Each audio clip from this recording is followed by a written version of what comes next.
So அனைவருக்கும் வணக்கம். இது வாமன் டிஎன்பிசி பயிற்சி மையம் தேனி. ஸோ இன்றைக்கி இந்த வீடியோவில் நம்ம என்ன பார்க்க போகிறோம்னு பார்த்தீங்கன்னா, குரூப் 2 மற்றும் குரூப் 2A இது ரெண்டுக்கும் வந்துட்டு சிலபஸ் மெயின்ஸோட சிலபஸ் வந்து ரிலீஸ் பண்ணியிருக்காங்க.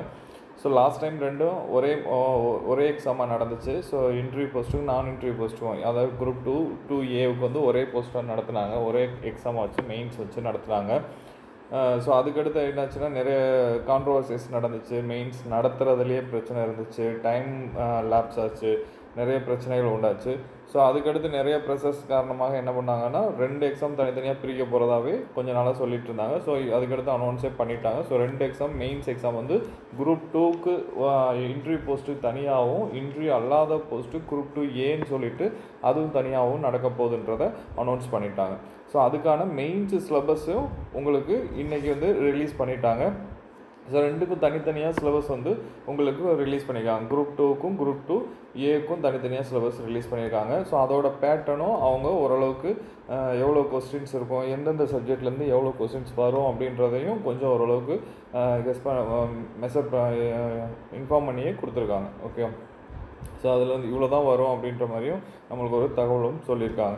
ஸோ அதனால் குரூப் 2 இதை மெயின்ஸை பொறுத்த வரைக்கும் சிலபஸ் வந்து நம்ம அனலைஸ் பண்ணி பார்த்ததில் கிட்டத்தட்ட குரூப் 1 சிலபஸ் தான். ஸோ குரூப் 1 யூனிட்லேருந்து உங்களுக்கு என்ன மிஸ் ஆகுது அப்படின்னு பார்த்தீங்கன்னா, எத்திக்ஸ் பேப்பர் மட்டும் மிஸ் ஆகுது. அதுக்கு முன்னால் வந்து மேக்ஸ் வச்சுருந்தாங்க, இப்போ எத்திக்ஸ் மாற்றினாங்க. அந்த எத்திக்ஸ் பேப்பர் மட்டும்தான் இப்போ இந்த குரூப் 2க்கு கொடுத்துருக்க சிலபஸ் வந்து மிஸ் ஆகுது. குரூப் 2Aக்கு ஒரு டிஃப்ரெண்ட் சிலபஸ். நான் உங்களுக்கு ஃபுல்லாக சிலபஸை வச்சு எக்ஸ்பிளைன் பண்ணுறேன், இதுக்கும் என்ன வித்தியாசம் அப்படின்றது. அதாவது நீங்கள் ஓரலாக பார்த்தீங்க, சும்மா கோத்ரூ பண்ணீங்க அப்படின்னா ரெண்டும் ஒரே மாதிரி இருக்கிற மாதிரி தான் இருக்கும். பட் இது ரெண்டுக்கும், குரூப் 2Aக்கும் குரூப் 2க்கும் உள்ள சிலபஸுக்கும் வித்தியாசம் இருக்குது. ஓகே, ஸோ அப்போ குரூப் 2வை பொறுத்த வரைக்கும், இன்டர்வியூ போஸ்ட்டை பொறுத்த வரைக்கும் கிட்டத்தட்ட குரூப் 1 தான். ஓகே, ஸோ குரூப் 1க்கு என்ன கேட்பாங்களோ அதே தான் உங்களுக்கு, ஒரே ஒரு யூனிட் தான் மிஸ் ஆகிருக்கு. மொத்தம் குரூப் 1ல் 9 யூனிட்டு, இதில் கொடுத்துருக்கிறது 7 யூனிட்டு. அந்த 7 யூனிட்டில் ஒரு 2 யூனிட்டு எக்கனாமிக்ஸும் என்விரான்மெண்டலும் ஒன்றா இணைச்சிட்டாங்க. ஸோ கிட்டத்தட்ட 8 யூனிட்டு குரூப் 1 யூனிட் வந்து உங்களுக்கு வந்துருச்சு. அதில் ஒரே ஒரு யூனிட் இல்லை, என்னதுன்னா எத்திக்ஸ் பேப்பர், அறவியல்ன்ற பேப்பர் மட்டும் உங்களுக்கு கிடையாது.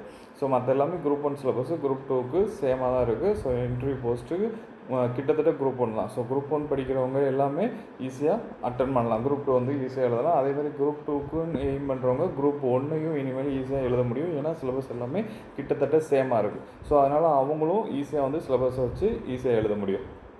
ஸோ குரூப் 2Aவை பொறுத்த வரைக்கும் நம்மளுக்கு என்னது, அப்ஜெக்டிவ் டைப்புன்னு சொல்லிட்டாங்க. ஓகே, ஸோ கேள்வி, அதாவது 4 ஆப்ஷன் கொடுத்து அட்டன் பண்ணுறது தான் குரூப் 2A. ஸோ அதுக்கும் தனியாக சிலபஸ் வந்து கொடுத்துருக்காங்க. ஸோ அதுக்கு வந்துட்டு 200 கொஸ்டின்ஸ். Okay, 200 questions. ஸோ அதில் சிலபஸ் வந்து 3 part A, part B, part ABCன்னு சொல்லி 3ஆக பிரிச்சுருக்காங்க. ஸோ இதில் எப்படி யூனிட் வந்து 7 யூனிட் கொடுத்துருக்காங்களோ அதே மாதிரி இதுலேயும் GS பேப்பர் பார்ட் A வந்து GS பேப்பராக பிரிச்சுருக்காங்க. Part B reasoning, part C வந்து Tamil or English. Okay, so இதுலேயும் மொத்தம் 5 யூனிட் சொல்கிறாங்க. ஓகே, ஸோ இந்த GS பேப்பர் இருக்கு இல்லையா, ஸோ அதில் 5 யூனிட். ஸோ இவங்க சொல்லியிருக்கிறத வச்சு பார்த்தோம்னா சிலபஸ்ன்றது இப்போ கொடுத்துருக்கிறது கொஞ்சம் ஹெவியான சிலபஸ் தான். முன்னால் நம்ம 3 யூனிட் தான் மெயின்ஸ் படிச்சுட்டு இருந்தோம். சோசியலிஸும் சயின்ஸும் அட்மினிஸ்ட்ரேஷன் சேர்த்து ஒரு 3 யூனிட் படிச்சுட்டு இருந்தோம் குரூப் 2 மெயின்ஸுக்கு. பட் இப்போ வந்துட்டு குரூப் 2 இன்டர்வியூ போஸ்ட்டுக்கு 7 யூனிட்டு, குரூப் 2Aக்கு வந்துட்டு 5 யூனிட்டு. ஓகேங்களா, ஸோ அப்போ சிலபஸ் ஜிஎஸை பொறுத்த வரைக்கும் கொஞ்சம் ஹெவியாக தான் இருக்கும். ஸோ இதை எப்படி நம்ம அப்ரோச் பண்ணி ஈஸியான வேலை படிக்கிறது அப்படின்றத இந்த வீடியோலேயே நான் சொல்கிறேன். ஓரளவுக்கு மேட்ச் பண்ணி படிக்க ஆரம்பிச்சிருங்க. மெயின்ஸை பொறுத்த வரைக்கும் உங்களுக்கு மெயினாக ப்ளே பண்ண போகிறது இந்த GS பேப்பர் தான். பொது அறிவு தாள் அப்படின்றது தான் உங்களுக்கு மெயினாக ப்ளே பண்ண போகுது. ஸோ அதை பற்றி எப்படி, எந்த மாதிரி சிலபஸ் வச்சுருக்காங்க, எப்படி நம்ம படிக்கிறது, சோர்ஸஸ் எங்கே இருக்குது, என்ன பண்ணலாம் அப்படின்றது தான் இந்த வீடியோவில் நம்ம டிஸ்கஷன் பண்ண போகிறோம். ஓகே, ஸோ ஃபஸ்ட்டு அதுக்கு முன்னால் வந்து சிலபஸை பார்த்துடலாம். ஸோ சிலபஸில் ஃபஸ்ட்டு குரூப் 2 சிலபஸை நான் எப்படி இருக்குன்னு எக்ஸ்பிளைன் பண்ணுறேன். அடுத்து குரூப் 2A சிலபஸ் வந்து எப்படி இருக்குன்னு எக்ஸ்பிளைன் பண்ணுறேன். ஓகேங்களா, ஸோ ஃபஸ்ட்டு குரூப் 2 சிலபஸை வந்து பார்த்தோம். ஸோ இதில் வந்து பார்த்திங்கன்னா தெரியும், குரூப் 2க்கான பணிகளுக்கான சிலபஸ் இது. ஓகேங்களா, பாடத்திட்டம். ஸோ 300 மார்க்கு எப்பவும் போல் நம்மளுக்கு 300 மார்க்கு 3 மணி நேரம் எக்ஸாம் இருக்கும். ஸோ பட்டப்படிப்பு தரன்றதையும் நம்மளுக்கு தெளிவாக சொல்லிட்டாங்க. ஸோ அதனால் கொஞ்சம் கொஸ்டின் எல்லாம் லாஸ்ட் எக்ஸாமில் நீங்கள் பார்த்துருப்பீங்க, கொஞ்சம் ஸ்டாண்டர்டாக இருந்துச்சு. ஸோ குரூப் ஒன்றுலேயும் இப்போ கொஸ்டினை வந்து நல்லா ஸ்டாண்ட் பண்ணிட்டாங்க. ஸோ அதனால் கொஸ்டின் வந்துட்டு நல்லா ஸ்டாண்டர்ட் லெவலில் வர்றதுக்கான வாய்ப்புகள் நிறையா இருக்குது. ஸோ அதனால் ஜஸ்ட்டு மக்கப் மட்டும் இதுக்கு யூஸ் ஆகுன்றது இப்போதைக்கு இப்போ இருக்க சூழ்நிலையில் வந்து கிடையாது. வந்து மக்கப் பண்ணாவே போதும், மெயின்ஸ் வந்து ஓரளவுக்கு எழுதி மார்க் எடுத்துடலாம். பட் இது இப்போ வந்து கொஞ்சம் அனலிட்டிக்கலாக திங்க் பண்ணி நம்ம ஆன்சர் வந்து மெயின்ஸுக்கு எழுத ஆரம்பிக்கணும். ஓகே, ஸோ அந்தளவுக்கு ப்ரிப்பரேஷனை கொஞ்சம் வே ஆஃப் ப்ரிப்பரேஷனை நீங்கள் மாற்றணும். ஓகே, ஸோ சும்மா இப்போ எப்பயும் போல் ஸ்கூல் புக்கு படித்து மனப்பாடம் பண்ணிவிட்டு இப்போ எழுதுனீங்கன்னா கண்டிப்பாக பாஸ் பண்ணுறது ரொம்ப கடினமான வேலையாக இருக்கும். ஸோ நீங்கள் ப்ராக்டிஸ் பண்ண ஆரம்பிக்கணும், எப்படி எழுதணும் என்னன்றதை ப்ராக்டிஸ் பண்ண ஆரம்பிக்கணும். ஸோ நான் ஃபர்தராக அடுத்தடுத்த வீடியோவில் உங்களுக்கு ஒரு கொஸ்டின் எப்படி அப்ரோச் பண்ணணும் அப்படின்றத நான் எக்ஸ்பிளைன் பண்ணி சொல்கிறேன். உங்களுக்கு மெயின்ஸ் ஓரியன்டாக ஒவ்வொரு கொஸ்டினும் எப்படி அப்ரோச் பண்ணி நீங்கள் எழுதணுன்றதை நான் பின்னால் சொல்கிறேன். ஸோ இப்போ வந்து சிலபஸ் மட்டும் நம்ம பார்த்துடலாம்.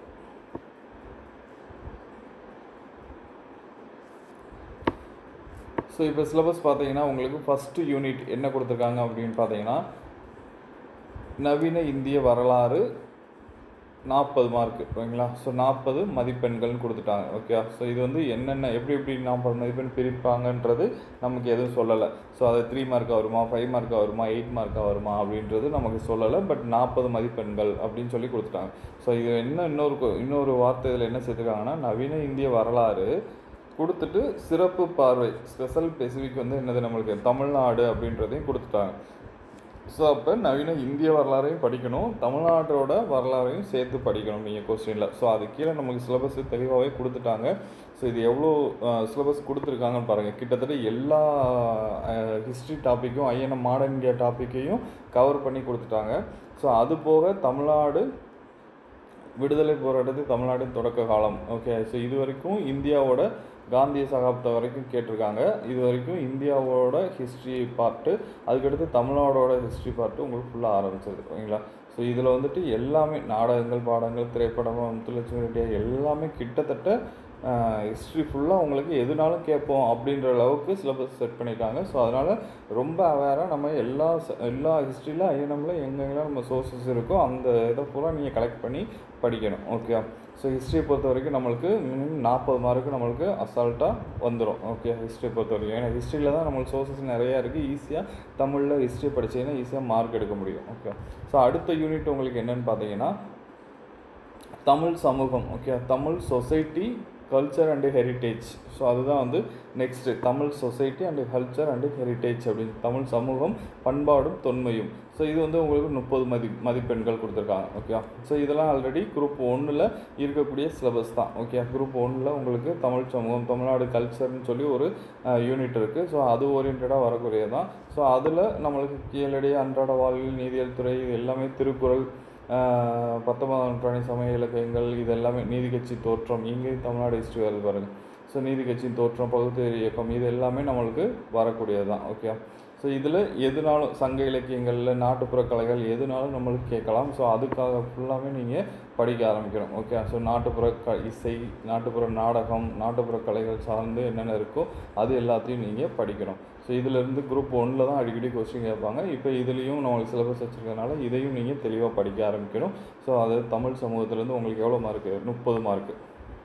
ஸோ அடுத்து இந்தியாவில் நிலவும் சமூக பிரச்சனைகள், சோசியல் இஷ்யூஸ். ஸோ நெக்ஸ்ட்டு உங்களுக்கு கேட்குறது என்னென்னு பார்த்தீங்கன்னா சமூக பிரச்சனைகள், சோசியல் இஷ்யூஸும் குரூப் 1 இருக்கிறது தான். பட் இதில் என்ன ஒரு வார்த்தை சேர்த்துறாங்க அப்படின்னு பார்த்தீங்கன்னா தமிழ்நாட்டு சிறப்பு பார்வை அப்படின்ற ஒரு வார்த்தை. ஓகேங்களா, ஸோ சோசியல் இஷ்யூஸ் படிக்கணும் இந்தியாவில். பட் தமிழ்நாட்டுக்கு என்ன சோசியல் இஷ்யூஸ் ஸ்பெஷலாக இருக்கோ அதையும் சேர்த்து நம்ம படிக்கணும். ஓகே, ஸோ எனக்கு தெரிஞ்சு இந்த யூனிட்டில் தான் உங்களுக்கு எவ்வளோ மார்க் கொடுத்துருக்காங்க? 50 மார்க்கு அதிகமாக கொடுத்துருக்காங்க. மற்ற யூனிட்டை விட இந்த சோசியல் இஷ்யூஸுக்கு தான் ரொம்ப இம்பார்ட்டன்ஸ் கொடுக்குறாங்க. ஸோ அதுக்கு 50 மார்க் கொடுக்குறாங்க. ஓகே, ஸோ சோசியல் இஷ்யூஸுக்கு தான் 50 மார்க்கு உங்களுக்கு பல்காக ஒரு மார்க் வரப்போகுது. ஸோ அதனால் ஆல்ரெடி சோசியல் இஷ்யூஸ் வந்து நம்ம படிச்சிருக்கோம். குரூப் 2 போன மெயின்ஸுக்கும் சோசியல் இஷ்யூஸ்ன்ற டாபிக் இருந்துச்சு. இந்த இதுலேயும் சோசியல் இஷ்யூஸ் இருக்குது. ஓகே, ஸோ இதில் என்னென்னா வித்து ஸ்பெஷல் ரெஃபரன்ஸ் எங்கே கொடுக்குறாங்க? தமிழ்நாட்டுக்கு வந்து ஸ்பெஷல் ரெஃபரன்ஸ் கொடுக்குறாங்க. ஸோ அது தமிழ்நாடு ஓரியன்டாக இருக்கக்கூடிய சோசியல் இஷ்யூஸ், சமூக பிரச்சனைகளையும் நம்ம கொஞ்சம் படிக்கணும். இதில் வந்து கொஞ்சம் ஆழ்ந்து படிக்கணும். ஸோ அது ஓரியன்டான கொஸ்டின்ஸும் நம்மளுக்கு வர்றதுக்கான வாய்ப்புகள் இருக்குது. ஸோ யூனிட் 3 வந்து சோசியல் இஷ்யூஸ். யூனிட் 4 வந்துட்டு உங்களுக்கு என்னது? யூனிட் 4 வந்துட்டு science and tech. Okay, so எப்பவும் போல் சயின்ஸ் அண்ட் டெக்கு. உங்களுக்கு குரூப் 2 போன குரூப் 2 மெயின்ஸ்லேயே உங்களுக்கு என்ன இருந்துச்சு, சயின்ஸ் அண்ட் டெக் இருந்துச்சு. ஸோ அது ஒரு 40 மார்க் உங்களுக்கு வந்து கேட்குறாங்க. சயின்ஸ் அண்ட் டெக் வந்து 40 மார்க் கேட்குறாங்க. ஸோ சயின்ஸ் அண்ட் டெக்கை பொறுத்த வரைக்கும் உங்களுக்கு இதில் வந்து பயங்கரமாக அப்டேட் பண்ணியிருக்காங்க. ஓகே, ஸோ இப்போ கரண்ட்டில் இருக்க எல்லா இதையும் உள்ளே கொண்டு வந்துட்டாங்க. ஓகே, சயின்ஸ் அண்ட் டெக்னாலஜியும் உள்ளே கொண்டு வந்துட்டாங்க. ஸோ அதுபோக ஸ்கூல் புக்கில் இருக்க டாபிக்ஸு எல்லாமே இதில் உள்ளே வருது. ஓகே, ஸோ இந்த வலி நிவாரணிகள் எல்லாமே ஸ்கூல் புக்கில் இருக்கக்கூடிய டாபிக்ஸ். பேராசிட்டமால், ஆஸ்ட்ரான், எதிர் உயிர்கள் இது.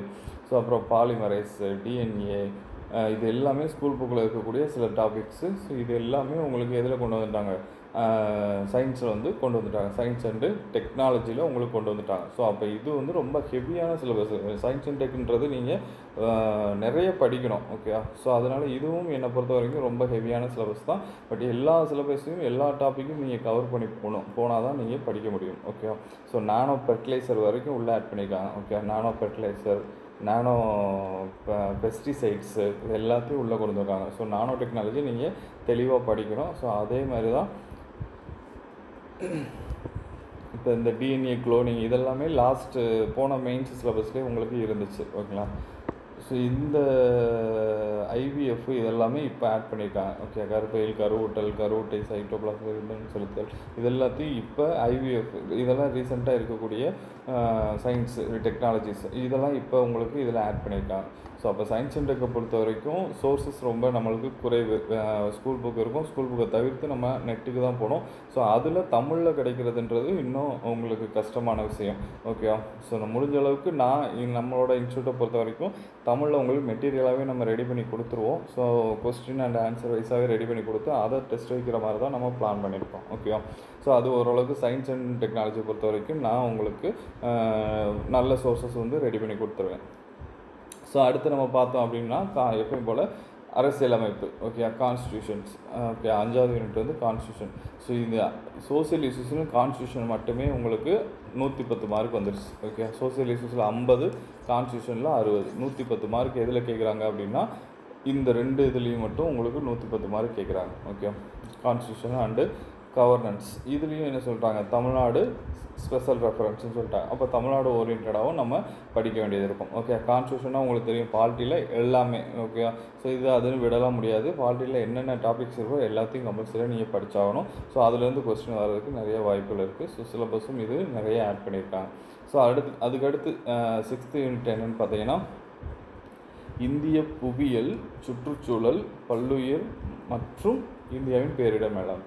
இந்த இந்திய புவியியல்ன்றது குரூப் 1 பொறுத்த வரைக்கும் தனி யூனிட்டாக இருக்குது. சுற்றுச்சூழல்லேருந்து இந்த பேரிடர் மேலாண்மை தனி யூனிட்டாக இருக்குது. ஸோ அந்த 2 யூனிட்டையும் ஒன்றா இணைச்சி உங்களுக்கு என்ன சொல்லிட்டாங்கன்னா 6th யூனிட் அப்படின்னு சொல்லிட்டாங்க. ஓகேங்களா, ஸோ இதை தான் சொன்னேன். மொத்தம் வந்துட்டு 8 யூனிட். குரூப் 1லேருந்து நம்மளுக்கு எத்தனை யூனிட்டு, 8 யூனிட் வந்துட்டு குரூப் 2 சிலபஸ்க்கு வச்சுருக்காங்க. ஸோ இந்த 2 யூனிட்டும் ஒரே யூனிட் ஆக்கி ஒரு யூனிட்டாக உங்களுக்கு கொடுத்துட்டாங்க. ஓகேங்களா, ஸோ அறிவியல் மட்டும் இல்லை, மற்ற எல்லாமே அப்படியே குரூப் 1 சிலபஸ் வந்து இதில் வந்துருச்சு. ஸோ இதுவும் உங்களுக்கு இந்த இதுலேயும் மொத்தம் 40 மார்க்கு தான். பட் நம்மளுக்கு படிக்க வேண்டிய சப்ஜெக்ட் வந்து டாபிக்ஸ் வந்து நிறையா இருக்குது. ஓகே, ஸோ மார்க் வந்து 40, ஆனால் டாபிக்ஸ் வந்து நிறைய டாபிக் உங்களுக்கு. ஓகே, ஜாகிரபி படிக்கணும், சுற்றுச்சூழல் பல்லுயிர்த்தன்மை, இந்திய பேரிடர் மேலாண்மை, எந்த ஒரு இதையும் நீங்கள் உள்ள முடியாது. போன மெயின்ஸை பொறுத்த வரைக்கும் உங்களுக்கு 3 டாபிக் தான். அட்மினிஸ்ட்ரேஷன் படித்தா போதும், social issue, science and tech. ஆனால் இந்த டாப்பிக்கை பொறுத்தவரைக்கும் நீங்கள் எக்கனாமிக்ஸ் படிக்கணும், புவியியல் படிக்கணும், சுற்றுச்சூழலை பற்றி படிக்கணும், பாலிட்டி படிக்கணும், தமிழ்நாடு கல்ச்சர்ஸ் படிக்கணும், எல்லாமே ஹிஸ்ட்ரி பயணம் உங்களுக்கு உள்ளே வந்துடுச்சு. வந்து அது கூட கிடையாது. ஸோ இப்போ எல்லாத்தையும் உள்ளே கொண்டு வந்துட்டாங்க. ஸோ அப்போ சிலபஸ்ன்றது ரொம்ப ஹெவியான சிலபஸ்ஸு. டைம் வேஸ்ட் பண்ணாமல் எனக்கு தெரிஞ்சு நீங்கள் இப்போ இருந்தே குரூப் 2 படிக்கிறவங்கலாம் படிக்க ஆரம்பிச்சிடணும். ஓகேவா, ஸோ இதில் கொஞ்சம் கூட டைம் வேஸ்ட் பண்ணக்கூடாது. ஸோ இதிலேருந்தே நீங்கள் ரிட்டன் ப்ராக்டிஸு, நோட்ஸ் எடுக்கிறது எல்லாத்தையும் ஆரம்பிச்சிருங்க. ஸோ நாங்களும் வாமன் டிவிஸ்லேருந்து எவ்வளோ சீக்கிரம் உங்களுக்கு கிளாஸஸ் ஆரம்பிக்க முடியும், டெஸ்ட் பேஜஸ் ஆரம்பிக்க முடியுமோ அவ்வளோ சீக்கிரம் நாங்களும் ஆரம்பிச்சிருவோம். ஓகே, ஸோ அடுத்து நம்மளுக்கு கடைசி யூனிட்டாக கொடுத்துருக்கிறது என்னென்னு பார்த்தீங்கன்னா எக்கனாமிக்ஸ். ஓகே, ஸோ எப்போயுமே எக்கனாமிக்ஸ் தான் குரூப் 1 இது எல்லா சிலபஸ்லையும் கடைசியாக கொடுப்பாங்க. ஸோ அதே மாதிரி தான் எக்கனாமிக்ஸும் உங்களுக்கு எவ்வளோ மார்க்கு, 40 மார்க் கொடுத்துருக்காங்க. ஸோ இதுதான் வந்து சிலபஸ். ஸோ எக்கனாமிக்ஸ்லேயும் உங்களுக்கு எல்லா டாப்பிக்கையும் ஆட் பண்ணிட்டாங்க. ஓகே, ஸோ இதெல்லாம் சும்மா லாஸ்ட்டு சிலபஸ்லாம் போனதெல்லாம் சிலபஸ் பார்த்தீங்கன்னா ரொம்ப கம்மியான சிலபஸ் தான், டாபிக்ஸ் தான் உள்ளே ஆட் பண்ணியிருப்பாங்க. ஆனால் இதிலெல்லாம் எல்லாமே உள்ளே கவர் ஆகிற மாதிரி, நாங்கள் எதில் இருந்ததுனாலும் கொஸ்டின் கேட்போம், நீங்கள் ஆன்சர் பண்ணுங்கள் அப்படின்ற ரேஞ்சுக்கு எல்லாமே கவர் ஆகிற மாதிரி கொண்டு வந்துட்டாங்க. ஓகேங்களா? ஸோ இப்போ இதில் பொறுத்த வரைக்கும் உங்களுக்கு என்ன அப்படின்னு பார்த்தீங்கன்னா, யூனிட் 1 வந்துட்டு உங்களுக்கு 40 மார்க். ஓகேயா? So unit 2 30 mark. Unit 3 unit 1ன்றது உங்களுக்கு ஐஎன்எம் இதிலெல்லாம் வர்றது. யூனிட் 3 ஐஎன்எம், இந்திய தமிழ்நாடு ஜாகிரஃபி இதெல்லாம். யூனிட் 3 வந்துட்டு தமிழ் சொசைட்டி. யூனிட் 3ல் வந்து 50 மார்க்கு. யூனிட் 4ல் வந்து 40 மார்க்கு. யூனிட் 5ல் வந்துட்டு 60 மார்க்கு. ஸோ இதுதான் பாலிட்டின்னு சொல்லக்கூடியது. யூனிட் 7ல் வந்து யூனிட் 6ல் வந்து 40, யூனிட் 7ல் 40. ஸோ மொத்தம் வந்து 300 மார்க். ஓகே, ஸோ இந்த சோசியல் இஷ்யூஸ் இது வந்து யூனிட் 3ன்றது சோசியல் இஷ்யூஸ், யூனிட் 5ன்றது பாலிட்டி. இது ரெண்டுமே உங்களுக்கு 110 மார்க். ஸோ இதுக்கு நீங்கள் இம்பார்ட்டன்ஸ் அதிகமாக கொடுக்கணும், மார்க்கு நிறையா எடுக்கிறதுக்காக முயற்சி பண்ணணும். ஸோ அதுக்கு அடுத்து உங்களுக்கு இருக்கிறது இந்த 40 மார்க்கு. எத்தனை சப்ஜெக்ட் இருக்குது? 4 சப்ஜெக்ட் வந்து 4 யூனிட் வந்து உங்களுக்கு எத்தனை வருது? 40 மார்க்கு. ஸோ 40 மார்க்குன்றது 4 160 மார்க் வந்து அதில் வந்துடும். ஸோ தமிழ் சொசைட்டியில் மட்டும் உங்களுக்கு 30 மார்க் கேட்குறாங்க. ஓகே, ஸோ அந்த 30 மார்க்குக்கு நம்ம எல்லாமே படிக்கணும். ஸோ கிட்டத்தட்ட எல்லா யூனிட்டுக்கும் ஈக்குவல் மார்க்ஸ் தான் கொடுக்குறாங்க. ஓகே, ஈக்குவல் மார்க்ஸ் தான் கிட்டத்தட்ட எல்லா யூனிட் கொடுக்குறாங்க. ஸோ அப்போ எந்த ஒரு யூனிட்டையும் நம்ம டக்குன்னு விட முடியாது. ஓகே, ஸோ அப்போ எல்லா யூனிட்டையும் நீங்கள் கம்பல்சரியாக படித்து தான் ஆகணும். அதுக்கான முயற்சிகளை இப்போ இருந்தே எடுக்க ஆரம்பிச்சிருங்க குரூப் 2 பொறுத்த வரைக்கும். ஓகே, ஸோ இதுதான் வந்து மேக்ஸிமம் குரூப் 1. நீங்கள் குரூப் 2 படிக்கிறது தான் உங்கள் லாஸ்ட்டு எய்மாக வச்சுருக்கீங்கன்னா இனிமேல் குரூப் 1 மாற்றிக்கோங்க. ஓகே, ஸோ குரூப் 1 சிலபஸும் குரூப் 2 சிலபஸும் மெயின் சிலபஸும் கிட்டத்தட்ட சேமாக தான் இருக்குது. ஸோ அதனால் எந்த இதுவுமே கிடையாது. ஸோ நீங்கள் ஈஸியாக குரூப் 1 படிக்கலாம். குரூப் 2 தான் நான் எய்ம் பண்ணியிருக்கேன் அப்படின்னா நீங்கள் இனிமேல் குரூப் 1 உங்கள் எய்மை நீங்கள் மாற்றிக்கலாம். ஓகே, ஸோ சிலபஸ் நம்மளை பொறுத்த வரைக்கும் சேம் தான். இதில் இன்னொரு விஷயம் என்ன அப்படின்னா, இந்த யூனிட் ஃபுல்லாக நீங்கள் படிக்கணும். ப்ளஸ் இதோட அடிஷ்னலாக உங்களுக்கு ஒரு 5 யூனிட்டில் என்ன கொடுத்துட்டாங்க அப்படின்னா கரண்ட் அஃபேர்ஸ்.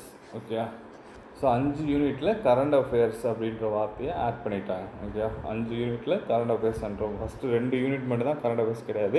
5 யூனிட்டில் கரண்ட் அஃபேர்ஸ்ன்ற வார்த்தை ஆட் பண்ணியிருக்காங்க, நடப்பு நிகழ்வுகள் ஆட் பண்ணியிருக்காங்க. ஸோ அப்போ அது ஓரியன்டாகவும் நம்ம ப்ரிப்பேர் பண்ண ஆரம்பிக்கணும். அது போக உங்களுக்கு எலிஜிபிள் டெஸ்ட் என்ன இருக்குது? தமிழ் எலிஜிபிள் டெஸ்ட்டு தனியாக இருக்குது. நீங்கள் மார்னிங் பேப்பர் ஒன்று எழுதுவீங்க இல்லையா, எலிஜிபிள் டெஸ்ட்டு, அந்த தகுதி தேர்வு தனியாக இருக்குது. ஸோ அதுக்கும் நீங்கள் ப்ரிப்பேர் பண்ணணும். ஓகேவா? ஸோ ஏன்னா அதில் எலிஜிபிள் ஆனால் தான் உங்களுக்கு இந்த பேப்பரே திருத்த போகிறாங்க. ஸோ அப்போ அதுக்கும் நீங்கள் ப்ரிப்பேர் ஆகணும். ஸோ என்னை பொறுத்த வரைக்கும் ரொம்ப ஹெவியான சிலபஸ்ஸு. ஸோ அதை நீங்கள் டைம் போட்டு இப்போ இருந்தே ஷெடியூல் போட்டு படிக்கணும். ஓகேவா? ஸோ எல்லாருக்குமே இது புதுசு தான், யாருக்கும் வந்து சிலபஸ் வந்து ஈஸி அப்படின்ற மாதிரி இருக்காது. ஸோ அதனால் எல்லாருமே இதை வந்து சிலபஸை பார்த்து என்றைக்கும் பயப்படக்கூடாது. ஸோ நமக்கு என்ன சோர்சஸ் இருக்கோ, நம்ம கையில் என்ன இருக்கோ அதை நீங்கள் வச்சுட்டு படிக்க ஆரம்பிச்சிடணும். ஓகே, ஸோ ஃபுல்லாக அதை கான்சன்ட்ரேட் பண்ணி படிக்க ஆரம்பிச்சிருங்க. ஸோ எல்லாருமே நம்ம கூட எழுதுகிறவங்க எல்லாருமே நம்ம கூட இருக்க அக்கா தங்கச்சி அண்ணன் தம்பி தான். ஓகே, எல்லாருமே மனிதர்கள் தான். அவங்க புதுசாக எங்கேயும் போய் கண்டுபிடிச்சி கொண்டு வந்து எழுத போகிறது கிடையாது. ஸோ நம்மகிட்ட இருக்க கையில் இருக்க சோர்ஸ் வச்சு தான் அவங்களும் படிக்க போகிறாங்க, நம்மளும் படிக்க போகிறோம். ஸோ நம்ம எப்படி வேலையாக ப்ரெசன்டேஷன் கொடுக்குறோம், எவ்வளோ கண்டென்ட் கொடுக்குறோன்ற வச்சு தான் நம்மளுக்கு ரிசல்ட் வரப்போகுது. ஸோ அந்தளவுக்கு நீங்கள் ஹார்ட் ஒர்க் பண்ணுங்கள். ஹார்ட் ஒர்க் பண்ணிங்கன்னா கண்டிப்பாக ரிசல்ட் இருக்கும். ஓகே, ஸோ இது வந்துட்டு நான் சொன்னது எல்லாமே இப்போ குரூப் 2க்கு. ஓகே, இன்டர்வியூ போஸ்ட்டுக்கு நான் சொன்னது. குரூப் 2க்காக இப்போ எல்லாத்தையும் நான் சொல்லியிருக்கேன். இப்போ குரூப் 2A என்ன சேஞ்சஸ் இருக்குது? ஸோ குரூப் 2A, ஸோ நிறைய பேர் நம்ம பக்கம்லாம் நம்பிட்டு இருக்கிறது என்னென்னா, குரூப் 2Aக்கு வந்து இப்போ மெயின்ஸ் இல்லை, அப்ஜெக்டிவ் தான். ஸோ ஈஸியாக வந்து ஓரளவுக்கு பாஸ் பண்ணிடலாம். குரூப் 4 தாண்டி குரூப் 2Aக்குள்ளே நம்ம ஈஸியாக நுழைஞ்சிடலாம் அப்படின்லாம். ஸோ அது ஒரு நல்ல விஷயம். குரூப் 2க்கு வந்து ரிட்டனாக இல்லாமல், அதாவது டிஸ்கிரிப்ட் டைப்பில் இல்லாமல் அப்ஜெக்டிவாக மாற்றினது நல்ல விஷயம். ஸோ அதுக்கான சிலபஸ் வந்து இப்போ பார்த்தீங்கன்னா 3 யூனிட் தான் இருந்துச்சு. ஸோ அதே யூனிட் தான் நம்ம கொடுப்பாங்க அப்படின்ற மாதிரி தான் நாங்கள் எதிர்பார்த்தோம். பட் அவங்க என்ன பண்ணியிருக்காங்க அப்படின்னா 5 யூனிட்டாக மாற்றிருக்காங்க. ஓகே, ஸோ 5 யூனிட்டும் என்ன பண்ணிட்டாங்க அப்படின்னா, நான் இன்டர்வியூக்கும் அதாவது குரூப் 2க்கும் 2Aக்கும் டிஃப்ரென்ஸ் காமிக்கணுன்றதுக்காக சிலபஸ் வந்து இந்த குரூப் 2க்கு வந்துட்டு நார்மலாக குரூப் 1 சிலபஸ் எல்லாமே மிக்ஸ் பண்ணி கொடுத்துட்டு, இந்த குரூப் 2க்கு என்ன பண்ணியிருக்காங்க அப்படின்னு பார்த்தீங்கன்னா தமிழ்நாடு ஓரியன்டாக சிலபஸ் எடுத்திருக்காங்க. ஸோ எல்லாத்துலேயும் நீங்கள் பார்த்தீங்கன்னா இந்த குரூப் 2ல் போகலாம். தமிழ்நாடு ஃபஸ்ட்டு யூனிட் உங்களுக்கு பார்த்தீங்க அப்படின்னா Tamil Nadu history. Okay, Tamil Nadu modern history அப்படின்னு வரும். ஸோ ரெண்டாவது வந்து நிர்வாகம், தமிழ்நாடு நிர்வாகம். ஓகே, இந்த சயின்ஸ் அண்ட் டெக் மட்டும்தான் பொதுவாக இருக்கும். மற்ற எல்லாமே Tamil Nadu geography, Tamil Nadu biodiversity, Tamil Nadu economics, social issues இது எல்லாமே உங்களுக்கு ஆக்கிட்டாங்க. ஸோ இங்கே வந்து 5 யூனிட் தான். ஆனால் வந்துட்டு டாப்பிக்கை வந்து இணைச்சிட்டாங்க. ஓகே, ஸோ அங்கே வந்து மொத்தம் 7 யூனிட் பார்த்தோம் இல்லையா, இங்கே வந்து யூனிட் 5 தான். அதில் என்ன பண்ணிட்டாங்கன்னா யூனிட் 4ல் உங்களுக்கு என்ன பண்ணியிருக்காங்க அப்படின்னா எக்கனாமிக்ஸையும் சோசியல் இஷ்யூஸையும் இணைச்சிருக்காங்க. ஓகே, இதில் வந்து நமக்கு வந்து நடுவில் ஒன்று தமிழ் கல்ச்சர் இதில் வந்து வரல. மற்ற எல்லா பேப்பரும் உங்களுக்கு சேம் தான், எல்லாமே உள்ளே வந்துருச்சு. ஓகேங்களா, ஸோ இதுவும் கிட்டத்தட்ட குரூப் 2A-வும் நம்மளுக்கு ஹெவியான சிலபஸ் தான். பட் தமிழ்நாடு ஓரியன்டாக நம்ம நிறைய டேட்டாஸு நிறைய விஷயங்கள் வந்து தெரிஞ்சு படிக்க ஆரம்பிக்கணும். ஓகே, ஸோ குரூப் 2A அடித்து போகணுன்னு நினைக்கிறவங்க ஃபிலிம்ஸ் படித்தது ஓரளவுக்கு உங்களுக்கு நாலேஜபுளாக இருக்கும். ஸோ அந்த நாலேஜை வச்சுக்கிட்டு இன்னும் எக்ஸ்ட்ரா நீங்கள் எஃபர்ட் போட்டு அடுத்த ஸ்டேஜுக்கு, ஏன்னா இது பட்டப்படிப்பு தரன்றதை சிலபஸ்லேயே மென்ஷன் பண்ணிட்டாங்க. ஸோ அதனால் இன்னும் அடுத்த ஸ்டேஜுக்கு நீங்கள் மூவ் பண்ணி போகணும், இன்டெப்த்தாக போய் படிக்கணும். ஓகே, ஒவ்வொரு விஷயத்துக்கும் இன்டெப்த்தாக போய் ஸ்கூல் புக்கை தாண்டி இன்டெப்த்தாக போய் நீங்கள் படிக்க ஆரம்பிக்கணும், சோர்ஸஸ் தேட ஆரம்பிக்கணும். ஸோ அதுதான் வந்து அடுத்த கட்ட நடவடிக்கையாக உங்களுக்கு இருக்கணும். ஓகே, ஸோ இதோட சிலபஸ் குரூப் 2A சிலபஸ் எப்படி கொடுத்துருக்காங்க அப்படின்றத நான் உங்களுக்கு இப்போ எக்ஸ்பிளைன் பண்ணுறேன். ஸோ இந்த குரூப் 2A தொகுதிக்கு வந்து அப்ஜெக்டிவ் டைப்பில் நம்ம டெஸ்ட் எழுத போகிறோம், அப்ஜெக்டிவ் டைப்பில் தேர்வு எழுத போகிறோம். ஸோ எப்படின்னா எப்படி நம்ம இப்போ ஃபிலிம்ஸ் எழுதுகிறோமோ அதே மாதிரி தான் மெயின்ஸும் நம்ம எழுத போகிறோம். 4 ஆன்சர் கொடுத்து ஒரு ஆன்சர் டிக் பண்ணுற மாதிரி தான் எழுத போகிறோம்.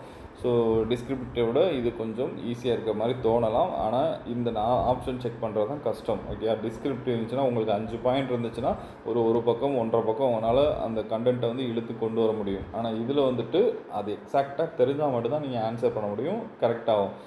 அதுவான்னு நீங்கள் சஃபில் பண்ணி போட்டிங்கனாலே உங்களுக்கு ஆன்சர் வந்து நிறைய 50% சான்ஸில் தான் ஆன்சர் கரெக்டாகிறதுக்கான வாய்ப்புகள் இருக்குது. ஸோ அப்போ இந்த அப்ஜெக்ட் டைப்புன்றதை ரொம்ப சிம்பிளாக ஈஸியாக எடுத்துக்காதீங்க. ஸோ அதுக்கும் ரொம்ப உழைக்கணும், ரொம்ப ஹார்ட் ஒர்க் பண்ணணும். அதையும் நீங்கள் மைண்டில் வச்சுக்கோங்க. ஸோ இப்போ குரூப் 2A என்ன சொல்லியிருக்காங்கன்னு பார்த்தீங்கன்னா பொது அறிவு, இந்த ஜிஎஸ் பேப்பர் இருக்கு இல்லையா, ஸோ ஜிஎஸ்சில் 50% கேள்விகள் வரும், பட்டப்படிப்பு தரம்னு சொல்லிட்டாங்க. ஸோ 50% கேள்விகள் அப்படின்றது நம்மளுக்கு நம்மளுக்கு தெரியும், மொத்தம் 200 கேள்விகள். ஸோ 200 கேள்விகளில் 50% கேள்விகள்ன்றது 100 கேள்விகள் உங்களுக்கு எதில் வந்துடும், ஜிஎஸ்லேயே வந்துடும். ஸோ அடுத்து பொது நுண்ணறிவும் பகுத்தறிவும் சொல்கிறாங்க, reasoning, general intelligence and reasoning. So இதில் வந்து உங்களுக்கு 20%. ஸோ ரிமைனிங் இருக்கிறதுல 20% உங்களுக்கு எவ்வளோ வரும், 40 கொஸ்டின் உங்களுக்கு என்ன வரப்போகுது, ரீசனிங்லேருந்து கொஸ்டின் கேட்க போகிறாங்க. இது வந்து 10th. ஓகே, SSLC தான் கொடுத்துருக்காங்க. அடுத்து மொழிப்பாடம், தமிழ் ஆர் இங்கிலீஷ். ஓகே, இதில் இருந்து உங்களுக்கு 30% கேள்விகள் சொல்லிட்டாங்க. 30%னா 60 கேள்விகள். ஓகே, ஸோ இதுவும் 10ஆம் வகுப்பு தரம் தான். ஸோ இதை நீங்கள் 2ஆக பிரிச்சுக்கலாம், part A, part B, part C 3ஆக பிரிச்சுருக்காங்க. ஸோ 3ஆக பிரிச்சதில் பார்ட் A வந்து உங்களுக்கு பொது அறிவு, பார்ட் Bன்றது ரீசனிங், நுண்ணறிவு, அதாவது ஜென்ரல் இன்டெலிஜென்ஸ் அண்டு பகுத்தறிவுன்னு சொல்கிறாங்க. ஸோ அதுக்கடுத்து Tamil and English. Okay, so part C வந்து தமிழ் அண்டு இங்கிலீஷ் இந்த மாதிரி தான் பிரிச்சுருக்காங்க. ஸோ ஃபஸ்ட்டு வந்துட்டு பகுதி Aல இருக்க பொது அறிவு பார்த்துடலாம், பட்டப்படிப்பு தரம். பகுதி Aல இருக்க பட்டப்படிப்பு தரம். ஸோ இதில் சொல்லிட்டாங்க இல்லையா 100 கேள்விகள் அப்படின்றத அவங்களே கொடுத்துட்டாங்க. அங்கே வந்து குரூப் 2ல் வந்து மார்க்கை வச்சு கொடுத்துருந்தாங்க, ஒவ்வொரு யூனிட்டுக்கும் இத்தனை மார்க்குகள் இருக்கும் அப்படின்னு சொல்லி கொடுத்துருந்தாங்க. இதில் வந்து கேள்விகள் எத்தனை அப்படின்றதையும் சொல்லிட்டாங்க. ஸோ இதில் வந்துட்டு நான் சொன்ன மாதிரி உங்களுக்கு எத்தனை யூனிட்டு ஜிஎஸ்சில் வந்து மொத்தம் 5 யூனிட்டு கொடுத்துருக்காங்க. ஸோ 5 யூனிட்டுக்கும் சிலபஸ் வந்து தெளிவாக கொடுத்துட்டாங்க, ஹெவியாகவும் கொடுத்துட்டாங்க. இப்போ இது வந்து ஃபஸ்ட்டு யூனிட் பாருங்கள். ஸோ அதில் வந்து ஃபஸ்ட்டு யூனிட் நவீன இந்திய வரலாறுன்னு இருக்கும். இதில் நவீன தமிழ்நாட்டின் வரலாறு, தமிழ் சமூகம் பண்பாடு தொன்மையும், அந்த ஃபஸ்ட்டு 2 யூனிட்டை இணைச்சி இதில் ஒரு யூனிட்டாக கொடுத்துட்டாங்க. ஓகே, ஸோ அதில் என்ன கொடுத்தாங்க, 2 யூனிட்டு தமிழ் சமூகம் பண்பாடும் தொன்மையுன்றது தனி யூனிட்டாக இருந்துச்சு, இந்திய வரலாறுன்றது தனி யூனிட்டாக இருந்துச்சு. அந்த 2 யூனிட்டை இணைச்சி இதில் என்ன கொடுத்துட்டாங்கன்னா ஒரே யூனிட்டாக கொடுத்துட்டாங்க. இதில் வந்து உங்களுக்கு எவ்வளோ கொஸ்டின்ஸ் வருன்றாங்க, 20 கொஸ்டின்ஸ். 20 கொஸ்டின்ஸ் வந்து கேட்பாங்க அப்படின்னு சொல்கிறாங்க. ஸோ அப்போ தமிழ்நாடு வரலாறில் வந்து உங்களுக்கு கிட்டத்தட்ட ஒரு 20 கொஸ்டின்ஸ் வந்து கேட்குறதுக்கான வாய்ப்புகள் இருக்குது. ஸோ அடுத்து தமிழ்நாடு குறித்த பார்வையில் மாநில நிர்வாகம், இதுதான் அட்மினிஸ்ட்ரேஷன். ஓகே, ஸோ லாஸ்ட் இதில் இருந்துச்சு இல்லையா நம்மளுக்கு, ஸோ அந்த அட்மினிஸ்ட்ரேஷன் வந்து இதில் தமிழ்நாடு குறித்த பார்வையுடன் இதுலேயும் தமிழ்நாடு தான் சொல்லியிருக்காங்க. அதுலேருந்து உங்களுக்கு அட்மினிஸ்ட்ரேஷன்லேருந்து 30 கேள்விகள் கேட்குறாங்க. ஓகே, ஸோ இது கிட்டத்தட்ட கான்ஸ்டியூஷன் உங்கள் பாலிட்டியை ஒட்டி தான் இந்த சிலபஸ் ஃபுல்லாமே இருக்கும். ஸோ அதனால் இது வந்து பாலிட்டி நீங்கள் எவ்வளோ தூரம் நல்லா படிக்கிறீங்களோ அவ்வளோ தூரத்துக்கு அதில் வந்து சிலபஸ் இருக்க முடியும். ஸோ அடுத்து சயின்ஸ் அண்ட் டெக். இந்த சயின்ஸ் அண்ட் டெக் எங்கே போனாலும் உங்களுக்கு கண்டிப்பாக விட மாட்டாங்க. சயின்ஸ் அண்ட் டெக்கு கண்டிப்பாக எத்தனை கேள்விகள் உங்களுக்கு? கேள்விகள் கம்மி தான், 15 கேள்விகள் தான். பட்டு அதுவும் வந்து ஹெவியான சிலபஸ் தான் உங்களுக்கு. ஸோ இதில் இருக்கிறது எல்லாமே உங்களுக்கு சயின்ஸ் அண்ட் டெக்கில் கேட்குறாங்க. Okay, unit 3. அடுத்து யூனிட் 4 பொறுத்த வரைக்கும் நான் சொன்ன மாதிரி பொருளாதாரத்தையும் சோசியல் தமிழ்நாடு பொருளாதாரம் மற்றும் சமூக பிரச்சனைகள், இது வந்து 20 கேள்விகள். இது 2 யூனிட் அங்கே தனித்தனியாக இருந்துச்சு குரூப் 2ல். இது 7 வந்து என்ன பண்ணிட்டாங்க, ரெண்டையும் ஒட்டுக்க இணைச்சிட்டாங்க. ஓகே, ஸோ இதுவும் நம்மளுக்கு கொஞ்சம் ஹெவியான சிலபஸ் தான். இது வந்து இதுக்கெல்லாமே நீங்கள் என்ன பண்ணணும், அப்ஜெக்டிவ் டைப்பில் கொஸ்டின் வந்து ரெடி பண்ணணும். ஓகே, எக்கனாமிக்ஸில் அப்ஜெக்ட் டைப்பில் கொஸ்டின் வந்து நீங்கள் படிக்க ஆரம்பிக்கணும். நிறைய கண்டென்ட்டு, நிறைய டேட்டாஸ் எடுத்து படிக்கணும். ஸோ அதுதான் வந்து கேள்வியாக உங்களுக்கு வரும். ஓகே, ஸோ ஏற்கனவே ஒரு டைம் மெயின்ஸ் வந்து கேட்டிருக்காங்க. ஸோ நார்மலாக ப்ரிலிமினரி கொஸ்டினோட மெயின்ஸ் கொஸ்டின் வந்து டஃப்பாக இருக்கும். அதை நல்லா புரிஞ்சுக்கணும். நார்மலாக ப்ரிலிமினரி கிடையாது இது வந்து மெயின்ஸ் எக்ஸாம். மெயின்ஸ் எக்ஸாம்ன்ற போது ப்ரிலிமினரியை விட கண்டிப்பாக கொஞ்சம் கொஸ்டின்ஸ் வந்து இன்டெப்த்தாக இருக்கக்கூடிய சான்சஸ் இருக்குது. அப்படி தான் கேட்டிருக்காங்க. ஸோ அதனால் இன்னும் நீங்கள் தெளிவாக இன்டெப்த்தாக போய் படிக்கணும். அதை நல்லா ஞாபகம் வச்சுக்கோங்க. ஸோ அடுத்த யூனிட் பார்த்தீங்கன்னா உங்களுக்கு யூனிட் 5 வந்துட்டு அங்கே இருந்த லாஸ்ட் யூனிட் வந்து முதல் யூனிட் வந்து புவியியல், சுற்றுச்சூழல், பல்லுயிர்த்தன்மை, பேரிடர் மேலாண்மை. இது எல்லாமே உங்களுக்கு என்ன சொல்லிட்டாங்க, யூனிட் 5ன்னு சொல்லிட்டாங்க. ஸோ கிட்டத்தட்ட அங்கே இருக்க யூனிட்டும் இங்கே இருக்க யூனிட்டும் சேம் தான். பட் என்ன சொல்லியிருக்காங்கன்னா, இங்கே எல்லாமே தமிழ்நாடு, எல்லா சிலபஸ்லையும் பார்த்தீங்கன்னா அங்கே ஃபுல்லாக இந்தியா லெவலில் கேட்டிருப்பாங்க. இங்கே எல்லாமே தமிழ்நாடுன்னு மாற்றிருக்காங்க. அப்போ நீங்கள் தமிழ்நாடு ஓரியன்டாக நிறைய விஷயங்கள் வந்து தெரிஞ்சுக்கிறணும். ஓகே, ஸோ இதுதான் இங்கே வந்து கொஸ்டினாக வரப்போகுதுன்றது உங்களுக்கு நல்லா தெரியும். அதனால் தமிழ்நாடு ஓரியன்டாக நிறையா கொஸ்டின்ஸ் வந்து நீங்கள் டேட்டாஸ் வந்து எடுத்து படிக்கணும். இது வந்து பார்ட் ஏல. ஓகே, ஸோ நான் சொன்ன மாதிரி பார்ட் ஏல உங்களுக்கு எவ்வளோ கொஸ்டின் கேட்க போகிறாங்க, 100 கேள்விகள் கேட்க போகிறாங்க. 100 கேள்விகள், மார்க் வந்துட்டு 1.5 மார்க்கு. ஓகே, எப்பயும் போல் 150 மார்க் வந்து உங்களுக்கு பார்ட் ஏல வந்துடும். பகுதி பியில் நான் சொன்னதான் 10ஆம் வகுப்பு தரத்தில் general intelligence and reasoning. Okay, general intelligence and reasoning. So இது வந்துட்டு இப்போ நம்ம டிஎன்பிசி படிக்கிறவங்களுக்கு ஆப்டிடியூட் மட்டும்தான் பார்த்துருப்பீங்க. ஸோ ஆப்டிடியூட் வந்து கொஞ்சம் கஷ்டமாக இருக்குது அப்படின்றதுக்காக தான் இப்போ ரீசனிங் கொண்டு வந்திருக்காங்க. ஸோ ரீசனிங் ஆல்ரெடி எல்லா எக்ஸாம்லையும் SSC, PO, bank exam, SSC exam, SA exam, நம்ம சப் இன்ஸ்பெக்டர் போகிறாங்க இல்லையா, ஸோ இவங்களெலாம் ஆல்ரெடி எஸ்எஸ்சி இது எல்லாமே இருக்குது. ஓகே, இந்த ஜென்ரல் இன்டெலிஜென்ஸ் ரீசனிங்கும் கேட்டுட்டு தான் இருக்காங்க. ஸோ இதில் வந்து ஒரு 27 டாபிக் கொடுத்துட்டாங்க. ஸோ அவங்களே வந்து ஒரு 27 டாபிக் கொடுத்துட்டாங்க. இது வந்து ரொம்ப சிம்பிளானது. ஓகே, ஸோ இதில் ஈஸியாக நீங்கள் 40க்கு 40மே எடுக்கலாம். ஸோ அந்தளவுக்கு இது ரொம்ப ஈஸியான ஒரு பகுதி. உங்கள் சிலபஸ்லேயே ரொம்ப ஈஸியான பகுதினா இந்த பகுதி தான் நான் சொல்லுவேன். ஓகே, ஸோ ஈஸியாக 40க்கு எடுக்கக்கூடிய பகுதி. இதில் வந்து மொத்தம் 40 கேள்விகள்ன்றதையும் உங்களுக்கு தெளிவாக சொல்லிட்டாங்க. ஓகே, ஸோ அதில் வந்து 100 கேள்விகள், இதில் 40 கேள்விகள் அப்படின்றதையும் தெளிவாக சொல்லிட்டாங்க. ஸோ அடுத்து பகுதி ஈயில் பார்ட் சியில் உங்களுக்கு என்ன சொல்கிறாங்க, மொழி பாடம். ஸோ லாங்குவேஜ் பேப்பரில் உங்களுக்கு தமிழ் அல்லது இங்கிலீஷ். ஓகே, ஸோ மொத்தம் 60 கேள்விகள்ன்றதையும் சொல்லிட்டாங்க. ஸோ இப்போ நம்ம எல்லாருக்கும் தெரியும் தமிழ் நீங்கள் எவ்வளோ தூரம் ஸ்ட்ராங்காக இருப்பீங்க அப்படின்னு. ஏன்னா குரூப் 4க்கு தமிழ் தான், தமிழில் மார்க் எடுத்தால் மட்டும் தான் குரூப் 4ல் ஜாப் வாங்க முடியும். ஸோ அப்படின்றப்ப தமிழில் நீங்கள் எவ்வளோ ஸ்ட்ராங்குன்றது நல்லா தெரியும். ஸோ இதில் இருக்க டாபிக் வந்து சிம்பிளான டாபிக் தான் கொடுத்துருக்காங்க. ஆல்ரெடி ஏற்கனவே உங்களுக்கு குரூப் 4லேயும் குரூப் 2லேயும் படித்த டாப்பிக்கள் தான். ஸோ அந்த தான் ஈஸியாக நம்ம பண்ண போகிறோம். ஓகே, ஸோ இது வந்து ரொம்ப சிம்பிளான டாபிக். இதிலிருந்தும் நீங்கள் 100க்கு 100 எடுக்கலாம். அதாவது 60 கொஸ்டின் நம்ம இது கேட்குறாங்கன்னா 60 மார்க்குமே உங்களால் இதிலேருந்து எடுக்க முடியும். ஓகே, ஸோ அந்த மாதிரி தான் இதில் கொஸ்டின்ஸும் உங்களுக்கு இருக்குது. ஈஸியாக அப்ரோச் பண்ணுற மாதிரி தான் கொடுத்துருக்காங்க. ஸோ அப்படின்னா இது 2 பார்ட்டும் உங்களுக்கு ரொம்ப சிம்பிளானது. அதே மாதிரி தான் ஜென்ரல் இங்கிலீஷும். ஜென்ரல் இங்கிலீஷை பொறுத்த வரைக்கும் உங்களுக்கு ஸ்கூல் புக்கு தான். ஸ்கூல் புக்கை தவிர்த்து வெளில போகவே மாட்டாங்க. ஸோ ஸ்கூல் புக்கை தெளிவாக படிச்சிங்கனாலே ஜென்ரல் இங்கிலீஷில் ஈஸியாக நீங்கள் மார்க் எடுத்துடலாம். ஓகே, ஸோ இதுதான் வந்து குரூப் 2A.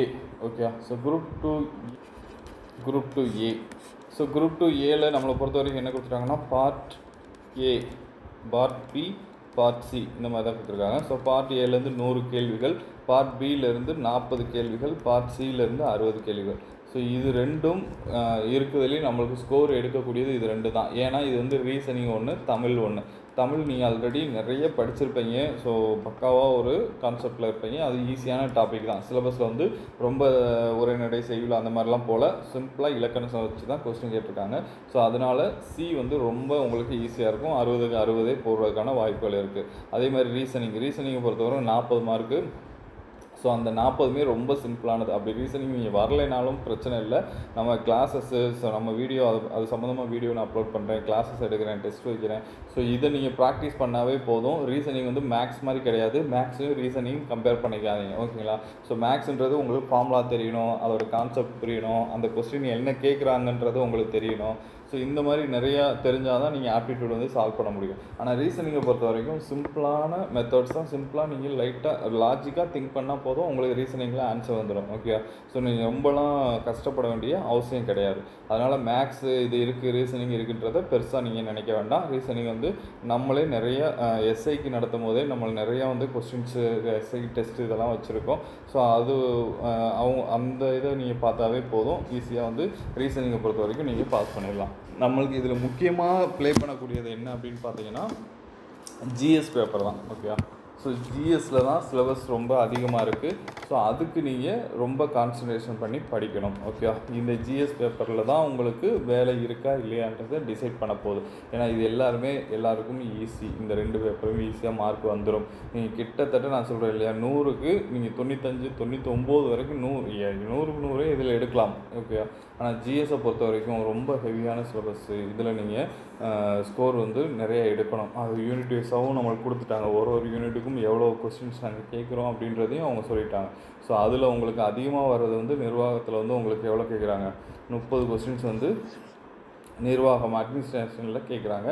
அதுபோக ஹிஸ்ட்ரியில் ஒரு 20, சோசியல் இஷ்யூஸ் அண்ட் எக்கனாமிக்ஸில் ஒரு 20, சயின்ஸ் அண்ட் டெக்கில் ஒரு 15, ஜாகிரஃபியில் ஒரு 15, ஓகே? ஸோ மொத்தம் வந்துட்டு உங்களுக்கு 100 கொஸ்டின்ஸ், ஓகே? 100 கொஸ்டின் கேட்குறாங்க. ஸோ அப்போ இந்த மார்க்கை வச்சு நீங்கள் சப்ஜெக்ட்டுக்கு இம்பார்ட்டன்ஸ் கொடுக்கலாம். ஃபஸ்ட்டு வந்து அட்மினிஸ்ட்ரேஷனை நல்லா படிங்க, 30 கொஸ்டின் வருது. ஸோ அட்மினிஸ்ட்ரேஷன் நல்லா படிங்க. ஸோ அடுத்து ஹிஸ்ட்ரி, அடுத்து வந்துட்டு எக்கனாமிக்ஸு, சோசியல் இஷ்யூஸு இதெல்லாமே நீங்கள் தெளிவாக படிக்கணும். படித்தா தான் இதில் மார்க் எடுக்க முடியும்.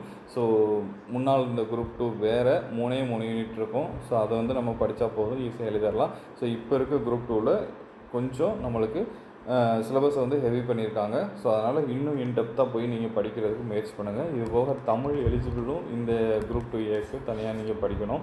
ஸோ அதுவும் இருக்குது, ஓகே? தமிழ் எலிஜிபிள்ன்றதும் உங்களுக்கு இதில் வந்துடும். ஸோ இதுதான் இப்போ குரூப் 2வில் செஞ்சுருக்க மாற்றங்கள், ஓகே? ஸோ கூடிய விரைவில் வந்து நம்ம வாமன் டிஎன்பிசியில் குரூப் 2 ப்ரிலிம்ஸ்க்கும் குரூப் 2 மெயின்ஸுக்கும் தனி கிளாஸஸ்ஸு, டெஸ்ட் பேட்சஸ் இதெல்லாம் ஆரம்பிச்சிடும். ஸோ உங்களுக்கு அதில் விருப்பம் இருந்துச்சுன்னா நீங்கள் தாராளமாக வந்து நம்ம இன்ஸ்டியூட்டில் ஜாயின் பண்ணிக்கலாம். அதுபோக இந்த மாதிரி நம்ம வீடியோஸும் நீங்கள் ரெகுலராக ஃபாலோ பண்ணுங்கள். ஸோ மெயின்ஸ் ஓரியன்டாக, மெயின்ஸ் குரூப் 2 மெயின்ஸ் டிஸ்கிரிப்டிவ் நீங்கள் எப்படி ஒரு கொஸ்டினும் அப்ரோச் பண்ணணும், எந்த மாதிரி படிக்கணும், எங்கே படிக்கணும், எப்படி படிக்கணுன்றதையும் நான் நெக்ஸ்ட் வீடியோவில் உங்களுக்கு கிளியராக எக்ஸ்பிளைன் பண்ணுறேன். ஸோ அதே மாதிரி குரூப் 2Aக்கும் எப்படி படிக்கணும், எப்படி டிஸ்கிரிப்டிவ்க்கும் அப்ஜெக்டிவ்க்கும் எப்படி நம்ம அப்ரோச் பண்ணணும், ரெண்டுமே ஒரே அப்ரோச் பண்ணிங்கன்னா கண்டிப்பாக பாஸ் பண்ண முடியாது. டிஸ்கிரிப்டிவ்ன்றது ஓரளவுக்கு நீங்கள் பாயிண்ட்ஸ் வச்சு ஞாபகம் வச்சு படிக்கணும். இது வந்து ஃபேக்ட் ஓரியன்டாக படிக்கணும். அப்ஜெக்டிவ்ன்றது ஃபேக்ட் ஓரியன்டாக படிக்கணும், நிறைய ஃபேக்ட்ஸ் படிக்கணும், ஓகே? ஸோ அந்த ரெண்டுக்கும் டிஃப்ரென்ஸ் இருக்குது. ஸோ அந்த இது எப்படி படிக்கிறதுன்றதெல்லாம் நான் நெக்ஸ்ட் வீடியோவில் உங்களுக்கு எக்ஸ்பிளைன் பண்ணுறேன், ஓகேங்களா? ஸோ இந்த வீடியோ யூஸ்ஃபுல்லாக இருக்கும்னு நினைக்கிறேன். ஸோ இதை வந்துட்டு உங்கள் டிஎன்பிசி படிக்கிறவங்களும் ஷேர் பண்ணுங்கள். ஸோ அவங்களும் இந்த சிலபஸ் வந்து எப்படி மாற்றங்கள் அடைஞ்சிருக்குன்றதை தெரிஞ்சுக்கிறட்டும், ஓகேங்களா? ஸோ நன்றி, வணக்கம்.